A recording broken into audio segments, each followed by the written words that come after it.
Welcome to another episode of the Criminal Law Department Presents podcast, a production of the Criminal Law Department at the Judge Advocate General's Legal Center and School in Charlottesville, Virginia. Every 2 weeks, we release a new episode.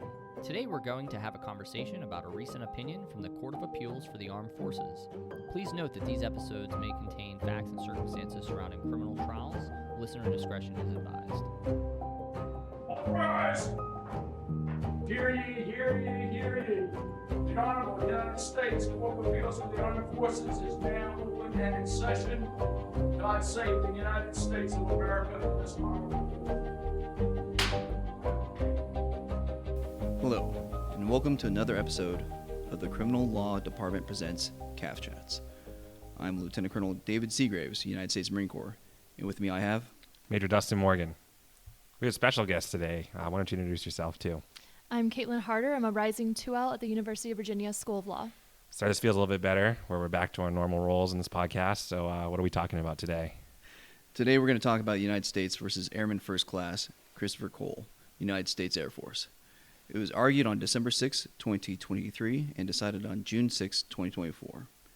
So Caitlin, why don't you tell us some of the facts about this case? Sure, sir. So this is what we got. In June of 2021, Airman First Class Christopher D. Cole was convicted of one specification of each: assault via strangulation on diverse occasions, simple assault with an unloaded firearm, and assault consummated by battery. The appeal centered around an error made by the military judge at trial in identifying Specification 2 of Charge 2, the simple assault with an unloaded firearm. Airman Cole was charged with a simple assault with an unloaded firearm after he held an unloaded 9mm Smith & Wesson pistol to the temple of Airman R.L. in his apartment after she refused to continue reassembling his rifle. Prior to the incident, he had removed the firing pin from the pistol, but nonetheless, he told others that he pulled the trigger when he held the pistol to her temple in order to put pressure on her and make her go faster. During a providence inquiry at trial, the military judge purported to explain the elements of the simple assault alleged in Specification 2 of Charge 2. But in doing so, he referred to the offense as an assault consummated by battery and then proceeded to instruct on the elements of an aggravated assault with a dangerous weapon. Yeah, I want to stop there for a second and kind of hit on this difference a little bit. So it's super fascinating what happened here. So we had a charge on the charge sheet and a specification that talked about assault with an unloaded firearm because the firing pin wasn't in it. So unloaded, incapable of firing. And then you had some confusion about what happened. So you have some elements being given, because remember, during guilty pleas, if you've listened to other episodes, the accused has to be told exactly what they're pleading guilty to, has to have the elements explained to them, and then has to admit why they meet each of those elements, why they're guilty of each of those elements. Again, all the way back to the 1960s for a case United States versus C.A.A.F. that's been codified into our rules since then. Those are three fundamentally different crimes. The charge sheet has assault with an unloaded firearm. He was given elements for an assault consummated by a battery and on physical and unlawful touching, which we have no indication that that's what happened here. And then explained even further, aggravated assault, a dangerous weapon. A gun with a firing pin missing is really not a dangerous weapon. Sorry for the interruption, Caitlin, but I just wanted to kind of break that down further for the listeners because it's a little bit complicated but interesting. It is, and also Airman Cole acknowledged that he understood the elements and the definitions of the offenses as they were read to him by the military judge and admitted that they accurately described his conduct. And on top of that, no further inquiries were requested by the trial or defense counsels during this time either. So this was appealed to the Air Force Court of Criminal Appeals, who said that the military judge did err during the Providence inquiry by indicating that Airman Cole was charged with the offense of assault consummated by battery and conducting a colloquy on matters that were not part of the charged offense. But CCA said that the appellant had not met his burden to show a substantial basis to question his plea to Specification 2. Not finding any evidence that the military judge considered extra aggravating factors during the sentencing, the CCA did not believe the errors made the military judge substantially influenced in the adjudged sentence. Yeah, so no harm, no foul, the CCA at least. So they said It's not like the judge considered anything that was outside of what he was admitting to anyway. Okay, I mean, interesting, because you're being told about one offense when really you're being told about two offenses when you're pleading guilty to a whole separate offense. But they said you could come to the same result in sentencing anyways, potentially, so good to go. But that's not where it ended, right? No, CAAF did not agree. So CAAF ruled that the error made by the military judge relating to his instruction on specification 2 of charge 2 did result in a material prejudice to a substantial right of the accused. CAAF found that the military judge erred in advising Airman Cole that in pleading guilty to specification 2, he was pleading guilty to an assault consummated by battery. He also erred in providing Cole with elements and definitions applicable to aggravated assault with a dangerous weapon, and then questioning him about these elements. As such, the military judge failed to correctly inform Airman Cole of the nature of the offense to which his plea was offered. He then sentenced Airman Cole based on these misapprehensions, which the CAAF found to be materially prejudiced by Airman Cole's substantial right to be sentenced for the correct offense based on a consideration of the nature, circumstances, and seriousness of the offense. Okay, so sir, we got kind of a mess here with the Providence inquiry. Yeah, it's kind of funny. The military judge actually has a lot more work to do than you would think with a guilty plea. And so basically when you start a guilty plea, Caitlin, some things happen. The trial counsel comes up, and this kind of thing. They normally talk about the general nature of the charges. Mm-hmm. And so one might think that just right there, this might have been avoided if they, very specifically said what the charges were. They'll talk about, a convening order, how the court was formed, but then it's pretty much the military judge to show. And as Justin said, has to inform the accused of all their rights, goes over the rights to counsel, goes over all the rights in the plea agreement, and then, as said before, we'll have to go through all the elements of all the charges and specifications and do that providence inquiry. And so not only do they have them, ask them, if they agree and they understand all the elements, but then we'll actually start asking them like specific questions. Okay, tell me in your own words how you committed these offenses. As we discussed, we kind of have 3 different charges. So pulled up the Air Force Court of Criminal Appeals opinion, because I was curious what the specification said. And the specification was, in that Airman First Class, Christopher D. Cole, United States Air Force, 355th Aircraft Maintenance Squadron, Davis-Monthan Air Base, Arizona, did within the state of Arizona, between on or about 1 September 2019 and on or about 28 September 2019, assault the victim by pointing an unloaded firearm at her head. Yeah, I think, so for those of you that don't know, in our practice, when you're drafting a specification like that, you're starting from a core principle resource. So every service uses what we call the Electronic Military Judges Bench Book. Great resource. It has all the elements of the offense, and it has a model specification that's contained on that website that each independent judiciary keeps and maintains. And it's up to date. I mean, they're constantly looking at what CAAF and the Courts of Criminal Appeals are doing, and they're making sure that those model specifications align. So it's pretty obvious reading that specification that is an assault with an unloaded firearm. You can tell by thereby did assault and thereby did so with an unloaded firearm, 2 of like the requisite elements that are required for that type of offense. It's interesting how this kind of all fell apart after that, though, and the court does a pretty good job addressing that. So they start with the fundamental principle that they're always dealing with. So what's the standard of review here? And you have to think, if you've listened to other things before, there's a difference between preserved and unpreserved error.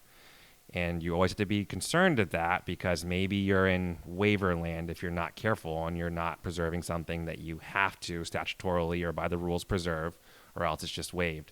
Luckily for the appellant in this case, for Airman Cole, he was not in waiver land. But because his counsel didn't object during the Providence inquiry, he's in forfeiture land.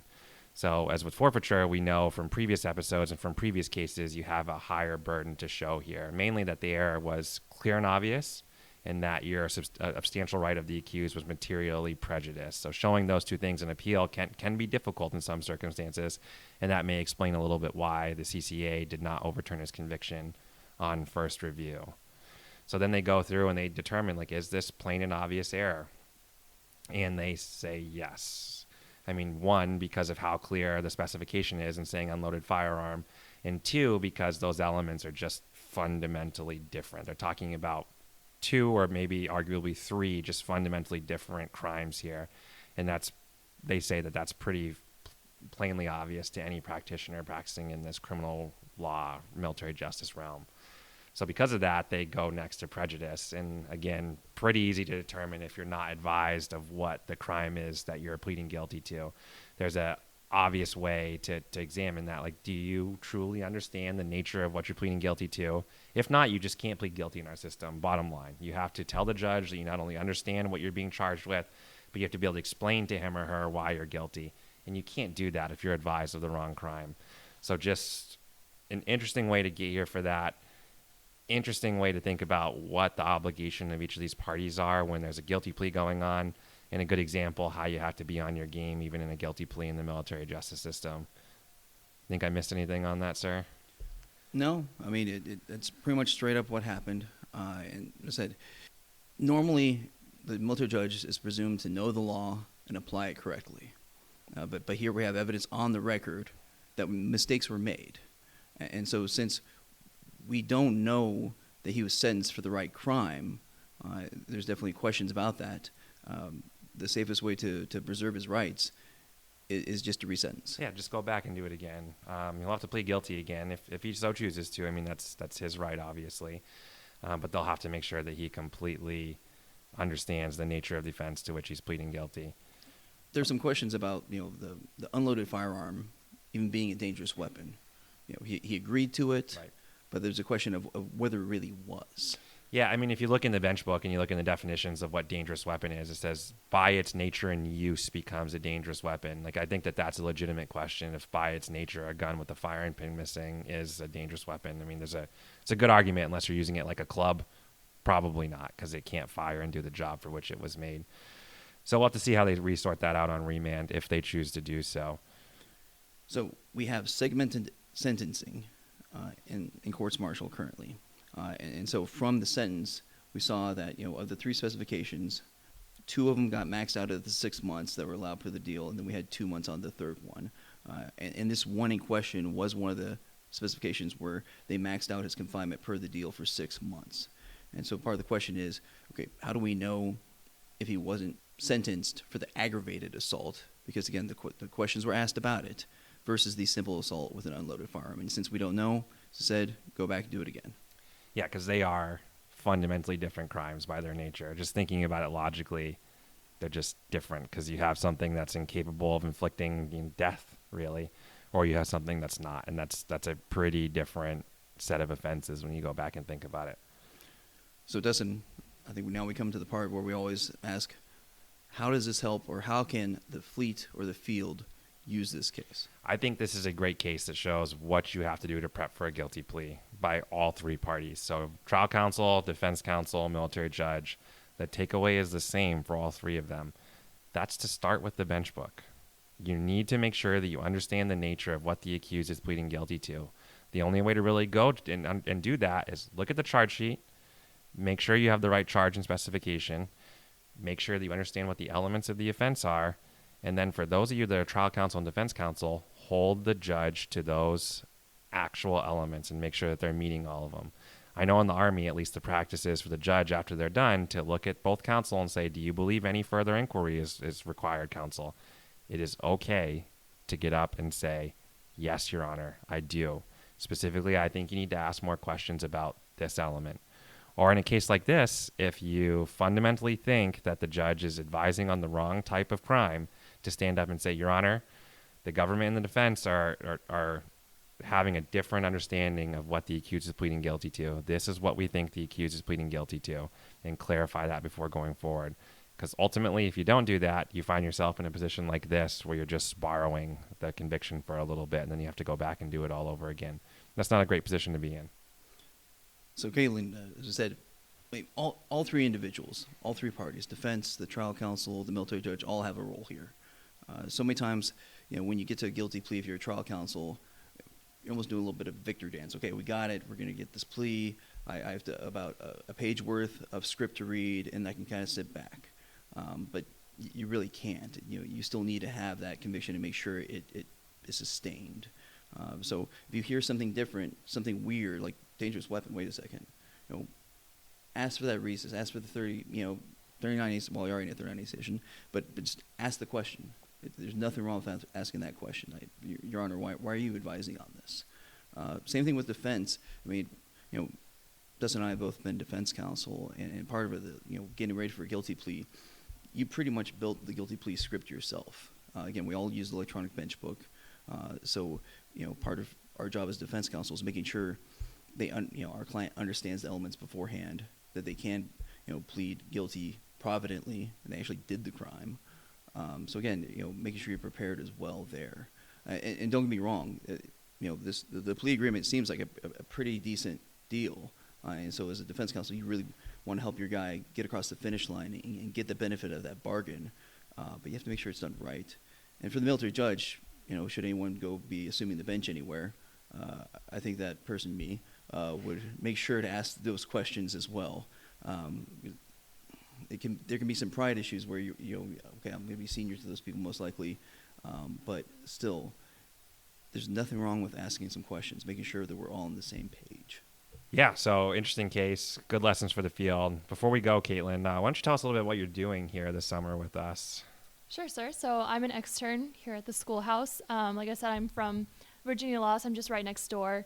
I'm an ed delay, so I did my undergrad at Berkeley, and when I went to go branch into the Army, I submitted a packet for ed delay, and I got it. And around the same time, I also got a binding decision to Virginia Law. So I was committed here well before I even knew what I was getting myself into. Yeah, so why don't you explain the ed delay program a little bit more in case we have any ROTC cadets listening? There's got to be one or two of you, right? Of course. So I did 4 years ROTC, Army ROTC at Berkeley. Went to advanced camp, did the entire process. Instead of branching with the rest of the other cadets, my other MS4s, I submitted a packet for ed delay, was accepted. And so now I'm doing 3 years over at Virginia Law, and then I'll eventually apply to be in the JAG Corps and hopefully be taken in. And if not, I'll be somewhere in the Army. So I'll be back in 3 years. Well, you've got two allies here. Well, I mean, I know you're a Marine, sir, but I mean, it's too late. She's already joined the Army. Sorry. Hey, you got school paid for. That's awesome. You're going to be a great member of the team. You've already been great as part of the department. Really appreciate having you here. I'm just, excited for you. Thank you, It's sir. going to be a lot of fun. Okay, one last thing before we go. Sir, this is our last podcast together. I know James tried to say goodbye to you, but I feel like as the person who has the most hours on this show with you, I think that I get the right to do that. I mean, it's kind of like Michael Corleone said in Godfather 3, just when I thought I was out, Dustin pulls me back in. I had to explain a lot to you one more time. I think it's only fair. I've truly enjoyed it, Dustin. I really appreciate all the effort you put in here, all the editing, and the dedication you have towards keeping this podcast going. I'm happy it's in good hands, man. I can't wait to read what you do on the bench, sir. Maybe we'll be talking about you here shortly. Hopefully not. Hopefully all my are summarily just approved. But I'm sure you'll be able to make fun of me some more. Well, thank you, listeners, once again. And we'll be signing off until next time. Please remember to subscribe and rate us 5 stars. And this ends another episode of CAAF Chats. Thank you. Thank you all.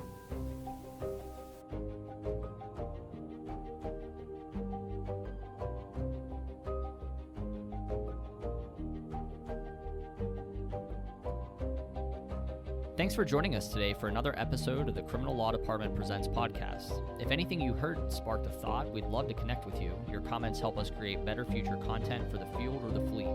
Reach out to us on Facebook or Instagram. The information can be found in the show notes for today's episode. The views expressed in today's podcast are those of the presenters and not necessarily the Judge Advocate General's Corps, the Department of the Army, or the Department of Defense. Thanks, counsel, for both sides. And the court will stand in recess until further order of the court.